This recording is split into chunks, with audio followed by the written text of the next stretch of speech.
जब से हम इंसानों ने साइंस में प्रगति करना शुरू किया है, तब से एक सवाल हमें लगातार परेशान करता हुआ आ रहा है। वो सवाल ये है कि आखिर टाइम ट्रैवल पॉसिबल है या नहीं।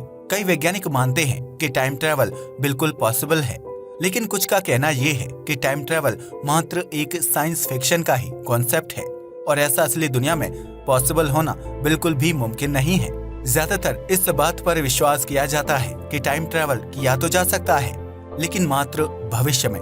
यानी हम अगर आज टाइम मशीन बना लेते हैं तो हम भविष्य में तो जा पाएंगे, लेकिन भूतकाल में जाना हमारे लिए मुमकिन नहीं होगा। खैर, इसका असली जवाब तो किसी को भी नहीं पता है, लेकिन आज हम आपको टाइम ट्रैवल के अलग अलग तरीकों के बारे में बताने वाले हैं, जो शायद ही आपने पहले कभी सुने होंगे। तो आइए शुरू करते हैं आज के इस वीडियो को। Forward and backward time travel. Time travel को हम बिल्कुल एक पेड़ के जैसा समझ सकते हैं। पेड़ की शुरुआत एक बड़े तने से होती है, लेकिन बाद में वह तना छोटी छोटी शाखाओं में जाकर बढ़ जाता है। उसके बाद यह शाखाएं भी कई सारी दूसरी शाखाओं में बढ़ जाती हैं और पेड़ का स्ट्रक्चर काफी ज्यादा कॉम्प्लेक्स हो जाता है। टाइम ट्रैवल भी कुछ ऐसा ही है। इसकी शुरुआत मात्र दो तरह के टाइम ट्रैवल से होती है। पहला होता है फॉरवर्ड टाइम ट्रैवल और दूसरा होता है backward time travel. Forward time travel करना हमारे लिए पॉसिबल है, क्योंकि ऐसा करने के लिए हमें या तो तेज रफ्तार या फिर स्ट्रॉन्ग ग्रेविटी की जरूरत होती है। अंतरिक्ष में मौजूद इंटरनेशनल स्पेस स्टेशन के एस्ट्रोनॉट्स भी जब पृथ्वी पर वापस आते हैं तो वह आम दुनिया से कुछ माइक्रो सेकंड भविष्य में होते हैं। ऐसा इसलिए है क्योंकि इंटरनेशनल स्पेस स्टेशन काफी तेज रफ्तार से पृथ्वी का चक्कर लगाता है, जिससे वहाँ पर समय की रफ्तार धीरे चलती है और वहाँ पर मौजूद एस्ट्रोनॉट्स की उम्र धीरे धीरे बढ़ती है। समय में पीछे जाना अभी हमारे लिए मुमकिन नहीं है, क्योंकि इससे हमारे आज के काफी सारे भौतिकी के नियम टूट जाते हैं। इनमें से एक काफी फेमस नियम है सेकंड लॉ ऑफ थर्मोडायनेमिक्स। इस नियम में एंट्रोपी नाम का एक कॉन्सेप्ट है, जिसके मुताबिक किसी भी चीज की डिसऑर्डरलीनेस या तो कांस्टेंट रह सकती है या फिर बढ़ सकती है, लेकिन इसका घटना बिल्कुल भी पॉसिबल नहीं है। अगर इसे बिल्कुल आसान शब्दों में समझाएं तो आप इसे एक पौधे के एग्जाम्पल से समझ सकते हैं। एक पौधे की शुरुआत होती है मात्र एक बीज से। जब उस बीज को मिट्टी में बोया जाता है और उसकी देखभाल की जाती है तो थोड़े दिन बाद वह जमीन से बाहर आने लगता है और समय बीतने के साथ साथ एक पौधे में बदल जाता है। लेकिन अगर हम ये चाहें कि वह पौधा वापस से बीज बन जाए तो ऐसा नहीं हो सकता है। अगर आप नोटिस करें तो पौधे को बीज बनाने का प्रोसेस ही टाइम में पीछे जाना होगा और एंट्रोपी का नियम यह अलाउ नहीं करता है। हालांकि समय में पीछे जाने के लिए हम एक हाइपोथेटिकल वर्महोल का इस्तेमाल कर सकते हैं, लेकिन ऐसी कोई भी चीज आज तक नहीं ढूंढी गई है और मात्र वैज्ञानिकों की इमेजिनेशन में ही एग्जिस्ट करती है, इसलिए इस पर विश्वास करना थोड़ा मुश्किल है। फॉरवर्ड टाइम ट्रेवल में भी काफी सारी अलग अलग दिक्कतें आती हैं। यह दिक्कतें ज्यादातर फिलॉसफी से रिलेटेड होती हैं। मान लीजिए आप एक ऐसी टाइम मशीन बना लेते हैं जिसके जरिए आप भविष्य में जा पाते हैं। भविष्य में जाने के बाद आप कुछ इवेंट्स को चेंज करने की कोशिश करते हैं, लेकिन आप ऐसा करने में असफल रहते हैं। यहाँ आप ये कह सकते हैं कि भविष्य पहले से ही फिक्स था, इसलिए आप उसे चेंज नहीं कर पाए। अगर आप उसे चेंज कर भी देते तो आपको अंत में ये पता चलता कि आपने भविष्य चेंज नहीं किया है, बल्कि भविष्य में होने वाले उस इवेंट को पूरा करने में मदद की है। यहाँ पर सवाल ये आता है कि क्या यह भविष्य पहले से ही फिक्स था, और अगर हाँ तो यह किसने फिक्स किया। Fixed and unfixed time travel. वैज्ञानिकों ने कई सारी मैथमेटिकल इक्वेशंस में ये बात नोटिस की है कि समय में होने वाली कुछ चीजें ऐसी होती हैं जिन्हें चेंज करना बिल्कुल भी मुमकिन नहीं होता। अगर कोई ऐसी चीजों को चेंज करने की कोशिश करता है तो वह उसी चीज को होने में इनडायरेक्टली मदद कर रहा होता है। इस टाइप के टाइम ट्रैवल को फिक्स्ड टाइम ट्रैवल कहा जाता है। आमतौर पर इसे भूतकाल में ही देखा जा सकता है। मान लीजिए आज आप रोड पर एक बाइक एक्सीडेंट देखते हैं और उसे देखकर आप काफी ज्यादा दुखी हो जाते हैं, जिससे आप समय में पीछे जाने की ठान लेते हैं। 10 साल बाद आप एक टाइम मशीन को बनाकर रेडी कर देते हैं और समय में पीछे जाकर उस बाइक एक्सीडेंट को रोकने की कोशिश करते हैं। आप एक लाल कलर की गाड़ी में उस बाइक के पीछे लग जाते हैं और किसी भी तरीके से एक्सीडेंट को रोकने की कोशिश करते हैं, लेकिन ओवर स्पीडिंग की वजह से धोखे से आपसे ही वह बाइक रुक जाती है और फिर से उस बाइक का वैसे ही एक्सीडेंट हो जाता है। यहाँ पर आप समय में इवेंट को चेंज करने गए थे, लेकिन आप ये कहेंगे कि अब आप ही उस इवेंट का कारण बन गए हैं। यह पास्ट टाइम ट्रेवल की कुछ सबसे बड़ी दिक्कतों में से एक है।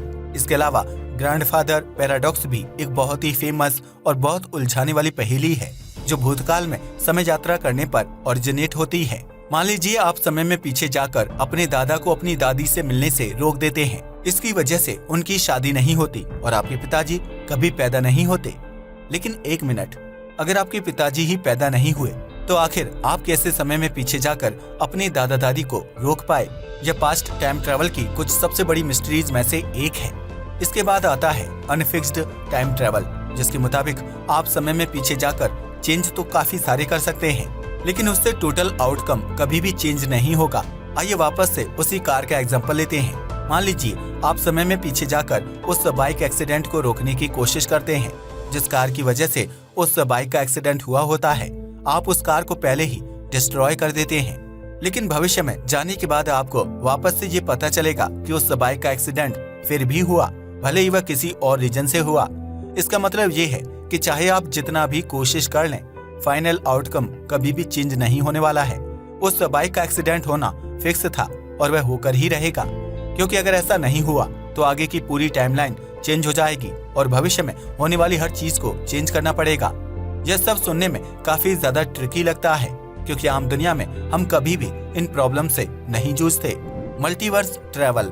जब पास्ट टाइम ट्रैवल से रिलेटेड पैराडॉक्स आने शुरू हुए तो कुछ दशकों के लिए टाइम ट्रैवल की बातें होनी बंद हो गई, लेकिन पिछले कुछ दशकों से यह वापस से शुरू हो गई हैं, क्योंकि अब हमारे पास एक और बहुत अच्छा एक्सप्लेनेशन है जो फ्यूचर और पास्ट दोनों ही टाइम ट्रैवल को बहुत क्लियर रूप से एक्सप्लेन कर देता है। हम बात कर रहे हैं मल्टीपल टाइमलाइंस की, जिसे मेन स्ट्रीम साइंस में पॉपुलर रूप से मल्टीवर्स या फिर पैरेलल यूनिवर्स के नाम से बुलाया जाता है। इसके मुताबिक जब भी हम कोई चॉइस लेते हैं तो एक नया ब्रह्मांड क्रिएट हो जाता है, जिसमें उस चॉइस का जस्ट अपोजिट इवेंट प्ले हो रहा होता है।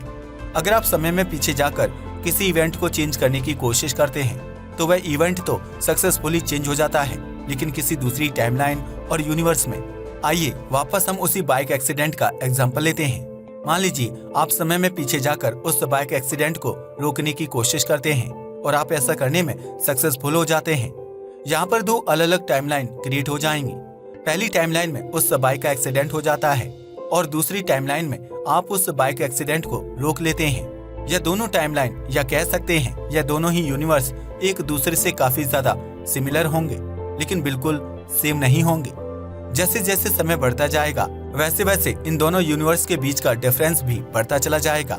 आइए इसे एक बहुत अच्छे एग्जाम्पल से समझते हैं। मान लीजिए जिस इंसान को आपने उस बाइक एक्सीडेंट में बचाया वह आगे चलकर 1 अरबपति बन जाता है और अपने पैसों की मदद से वह पृथ्वी का पूरा हुलिया ही बदल देता है। दूसरे ब्रह्मांड में जहाँ पर वह बाइक एक्सीडेंट हो गया था और वह व्यक्ति मर गया था, वहाँ पर ऐसा कुछ भी नहीं हो पाता है।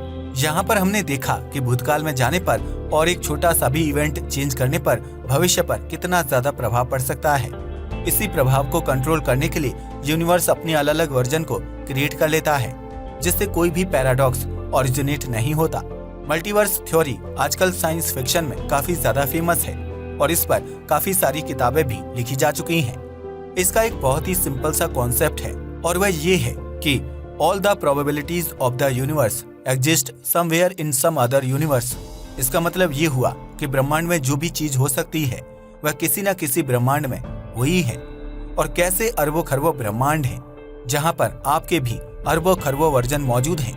ये अलग अलग वर्जन तब क्रिएट होते हैं जब आप कोई चयन करते हैं। मान लीजिए आप शाम को साइकिल चलाने के लिए बाहर निकलते हैं। एक ऐसा भी ब्रह्मांड होगा जहाँ पर आप साइकिल चलाने के लिए बाहर नहीं निकले होंगे। अब मान लीजिए आपका एक्सीडेंट हो जाता है। अब यहाँ पर एक ऐसा ब्रह्मांड क्रिएट होगा जहाँ पर आपने साइकिल तो चलाई होगी, लेकिन आपका एक्सीडेंट नहीं हुआ होगा। अब जब आपका एक्सीडेंट हो जाता है तो आप सतर्क हो जाते हैं और एक ऐसे डिवाइस को इन्वेंट करते हैं जिससे कभी भी एक्सीडेंट हो ही नहीं सकता। यहाँ पर फिर से एक दूसरा ब्रह्मांड क्रिएट होगा जहाँ पर हमने साइकिल भी चलाई होगी और आपका एक्सीडेंट भी हुआ होगा, लेकिन आपने इस डिवाइस की इन्वेंशन नहीं की होगी। अगर आप थोड़ी देर शांत बैठकर डीपली सोचें तो आप यह पाएंगे कि हर सेकंड न जाने कितनी सारी प्रोबेबिलिटीज क्रिएट हो रही हैं। आपका छोटे से छोटा फैसला भी एक नए ब्रह्मांड को जन्म देता है। क्वांटम फिजिक्स में मल्टीवर्स थ्योरी के बिना काफी सारे कॉन्सेप्ट उपयोग ही नहीं किए जा सकते हैं, इसलिए यह एक सीरियस थ्योरी हो सकती है। एस्ट्रोफिजिक्स में भी ऐसी कई थ्योरी हैं जिनमें यह एक्सप्लेन किया गया है कि एक ब्रह्मांड के अंदर कई और भी छोटे छोटे ब्रह्मांड हो सकते हैं। यह ब्रह्मांड बनते और बिगड़ते रहते हैं और यह सिलसिला लगातार चलता रहता है। खैर, आज आपने जाना टाइम ट्रेवल के अलग अलग तरीकों को और उनसे जुड़े कुछ पैराडॉक्स को। आपको क्या लगता है कि पास्ट में टाइम ट्रेवल करना पॉसिबल है या नहीं? हमें नीचे कमेंट करके जरूर बताएं। आज के लिए बस इतना ही।